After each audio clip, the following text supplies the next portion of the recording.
On a cool spring day, April 13th, 1743, in the quiet rolling hills of Shadwell, Virginia, a child entered the world who would one day carve his name into the foundation of a nation.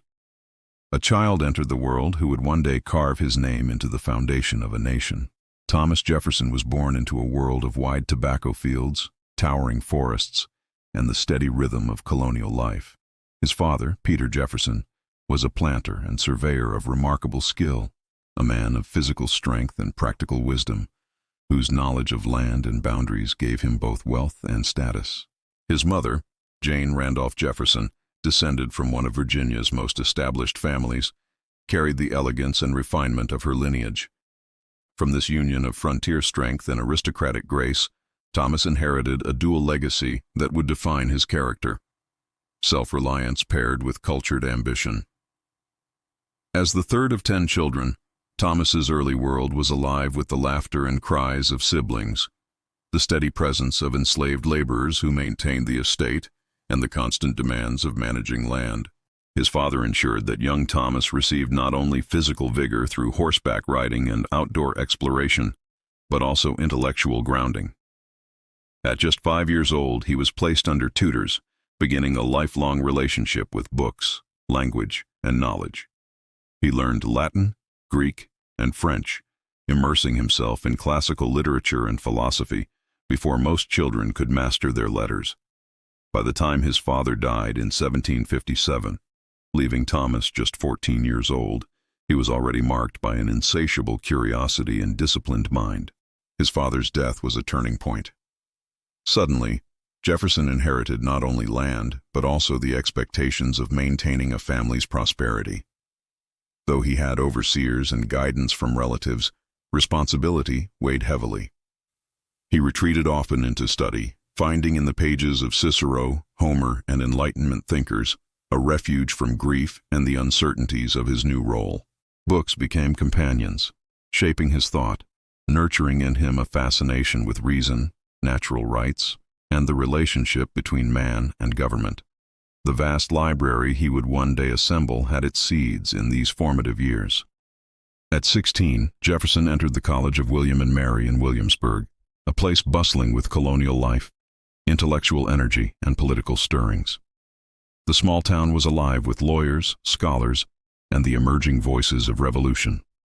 Nights spent in candlelight found him poring over volumes of philosophy, mathematics, and science, delighting as much in the mysteries of architecture and music as in the intricacies of legal codes. By the close of his youth, Jefferson was already a figure marked by contrasts. He carried within him the polish of the Randolph bloodline and the rugged independence of his father's frontier spirit. His mind burned with Enlightenment ideals, yet his life was tethered to the institution of slavery that made his family's estate prosperous. As he prepared to step into adulthood, the quiet boy of Shadwell, shaped by books and loss, was ready to emerge as a man whose pen and vision would soon touch the course of history. Thomas Jefferson's arrival at the College of William and Mary opened a new chapter filled with restless ambition. Williamsburg was unlike the secluded world of Shadwell. It was the capital of Virginia, a hub of ideas, politics, and culture.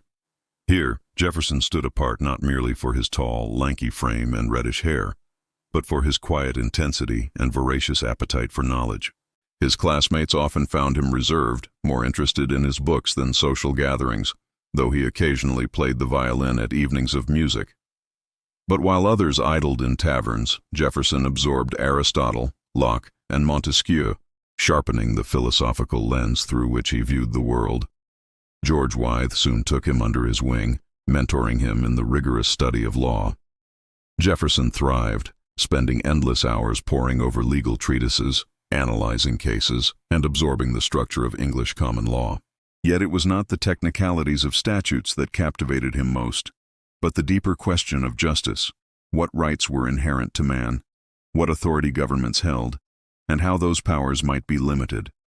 By the time he was admitted to the Virginia bar in 1767, he was not only a lawyer but a philosopher in training, prepared to weave reason with advocacy. Jefferson's legal career blossomed quickly. He handled cases that ranged from property disputes to criminal matters, yet he carried an unusual meticulousness, approaching each argument with scholarly precision. He was not known for fiery speeches in court. Instead, his power lay in his written briefs, carefully structured and persuasive. His reserved demeanor belied a mind constantly in motion, weighing not just the particulars of the case before him, but the broader implications of law and society. His reputation grew, and with it, his income, enabling him to expand his estates and begin the construction of a home he named Monticello, a mountaintop vision that would become both his sanctuary and symbol of his ideals. Beyond the courtroom, Jefferson entered the political sphere. In 1769, he took his seat in the Virginia House of Burgesses, marking the beginning of his public service. The colonies were simmering with discontent as Britain's parliament tightened its grip with new taxes and regulations. Yet Jefferson's life in these years was not only one of law and politics. In 1772, he married Martha Wales Skelton, a wealthy widow of gentle manners and delicate health. Their union brought both happiness and sorrow. Together they shared a deep bond, finding solace in music and family. Martha bore several children, though many would not survive infancy, a source of grief that left lasting imprints on Jefferson's heart. The marriage also expanded his estate through inheritance, but with it came additional enslaved laborers, entrenching Jefferson more deeply in the system he intellectually questioned yet materially relied upon. By 1774, Jefferson was a young man of rising prominence, his mind sharpened by law, his wealth consolidated through marriage and inheritance, and his political convictions stirring in tandem with the winds of revolution sweeping the colonies. As the conflict with Britain deepened, the quiet Virginian, who had long preferred the pen to the podium, was poised to wield words that would ignite a nation's cause. The year 1774 thrust Jefferson fully into the revolutionary tide. The British Parliament had passed the coercive acts, and colonial resistance surged. Jefferson responded not with fiery speeches, but with his pen. He authored a summary view of the rights of British America, a pamphlet that declared the colonies not as subjects, but as equal partners in empire, bound only by allegiance to the king. Bold and uncompromising, it circulated widely and introduced Jefferson as a powerful voice in the cause of liberty. It was a statement not just of grievance, but of vision, asserting that a people had inherent rights no parliament could trample. When the Continental Congress convened in Philadelphia in 1775, Jefferson was soon drawn into its ranks. Tall, reserved, and often silent in debate, he did not dominate the floor. Yet his colleagues recognized the sharpness of his intellect and the elegance of his prose. In June 1776, he was appointed to a committee to draft a Declaration of Independence. The task fell largely to him. Alone in a rented room with books and notes scattered around, Jefferson set his pen to paper.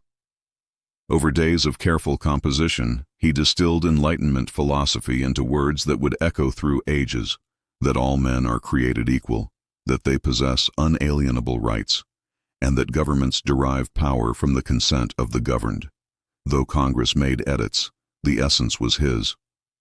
On July 4, 1776, the Declaration of Independence was adopted, and Jefferson's words became the birth cry of a new nation. The Revolution's course was long and bloody, and Jefferson's role was primarily political rather than military. In 1779, he became governor of Virginia, guiding the state through chaotic years as British forces invaded its soil. His tenure was fraught with difficulties. Troops were scarce, supplies dwindled, and enemies pressed hard.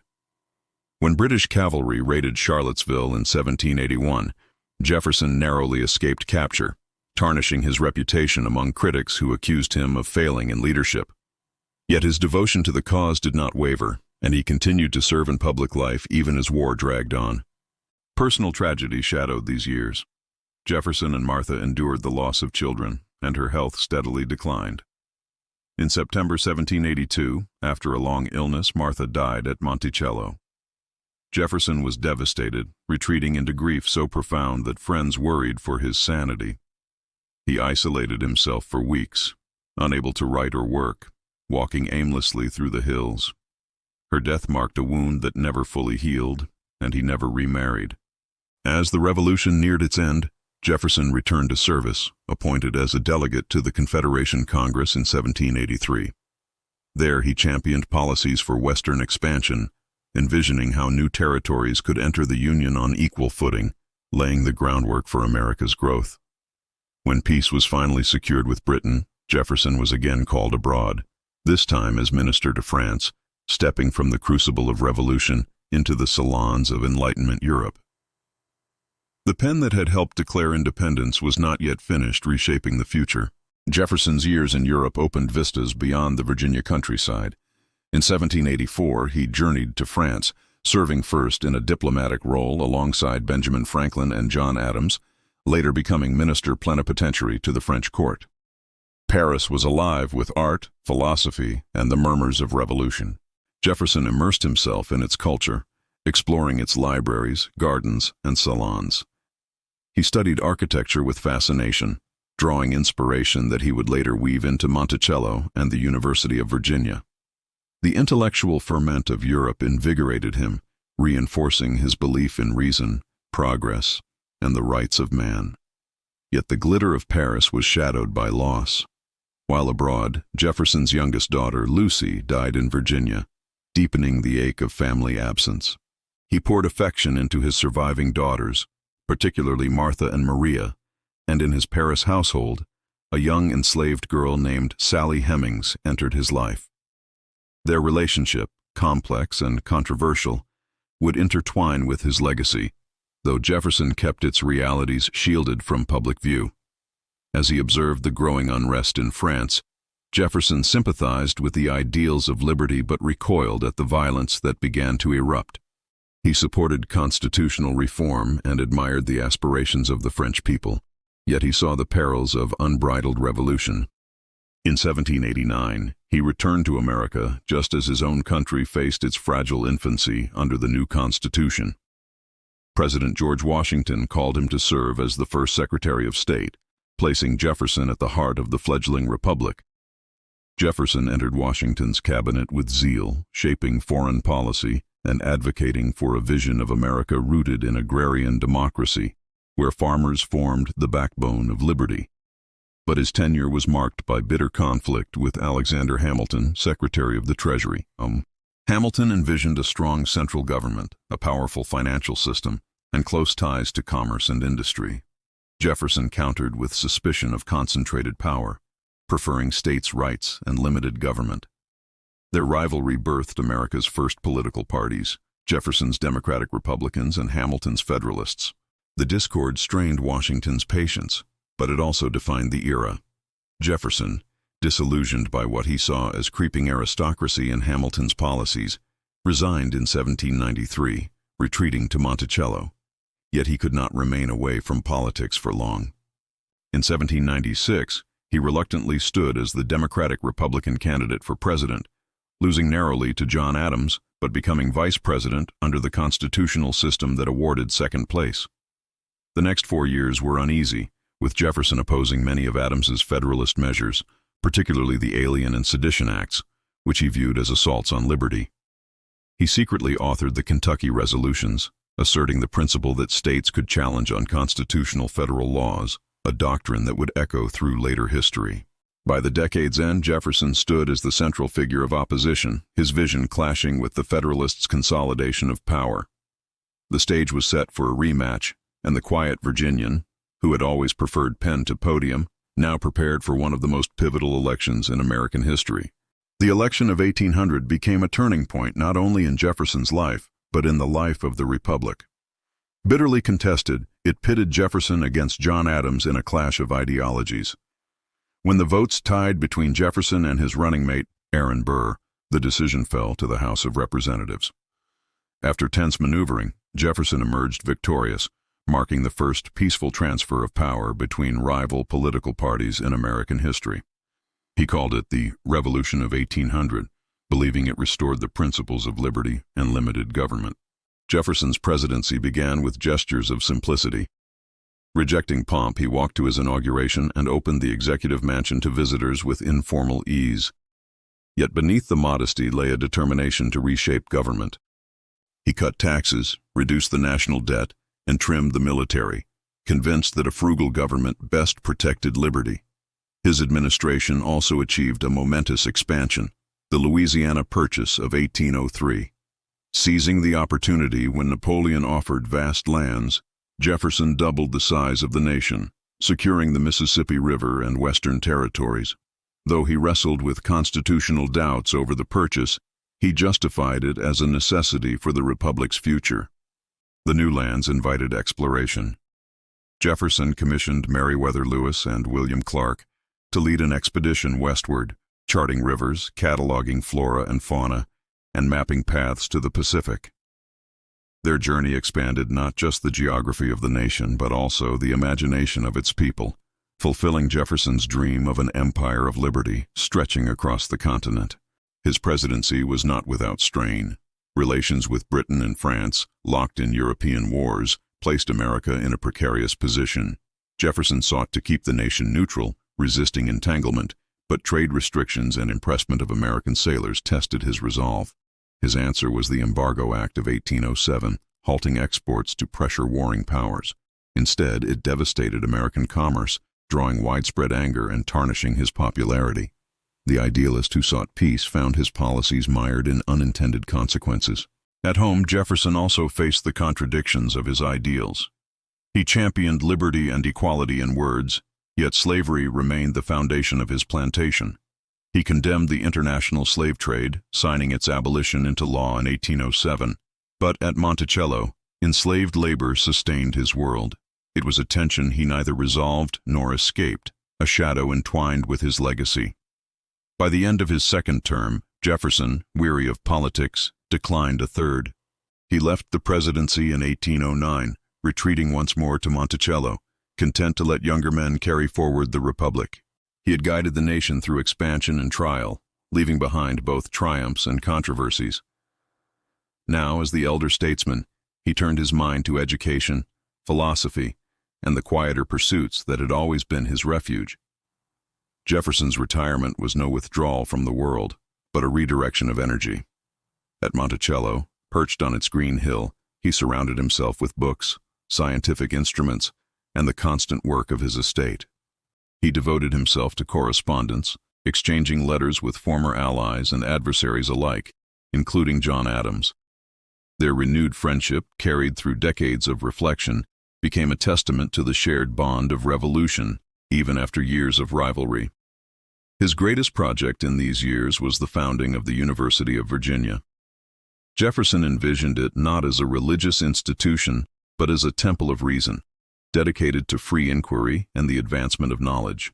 He oversaw every detail, from the curriculum to the design of the buildings, shaping it as the crowning achievement of his later life. In education, he saw the key to sustaining the republic, ensuring that generations of citizens would be equipped to guard their own liberty. Yet his final years were burdened by financial strain. Years of poor crop yields, debts inherited and accumulated, and the constant expenses of Monticello left him increasingly trapped. Despite his frugality and genius for invention, Jefferson's estate slid into insolvency. The man who had once doubled the size of a nation now struggled to keep his household afloat, a reality made more poignant by his reliance on enslaved labor, whose toil he depended upon, but whom he did not free. His health declined as age wore on, yet his mind remained vigorous. He followed world affairs, reflected on the progress of the American experiment, and contemplated his own place in history. In his epitaph, he directed that he be remembered not as president, but as the author of the Declaration of Independence, the Virginia Statute for Religious Freedom, and the father of the University of Virginia. These, he believed, captured his true contributions. As the nation prepared to celebrate its 50th anniversary of independence in 1826, Jefferson's strength waned. Illness confined him to Monticello, where he lingered in pain but remained conscious of the symbolic weight of the approaching day. On July 4, 1826, as bells rang across the land, Jefferson breathed his last, departing the world at the age of 83. In a remarkable coincidence, his old friend and rival John Adams died the same day, hours later, declaring with his final breath that Thomas Jefferson still survives, unaware that Jefferson had already gone. Jefferson's body was laid to rest at Monticello, beneath a simple obelisk inscribed with the words he had chosen. His life had spanned from colonial Virginia to a vast republic stretching beyond the Mississippi. He had written words that inspired revolutions, led a nation through transformation, and left behind ideas both celebrated and contested. His story was one of brilliance and contradiction, vision and imperfection. From the boy born in Shadwell to the statesman who died on the nation's Jubilee, Thomas Jefferson's life traced the arc of a country's birth and the enduring complexity of freedom itself.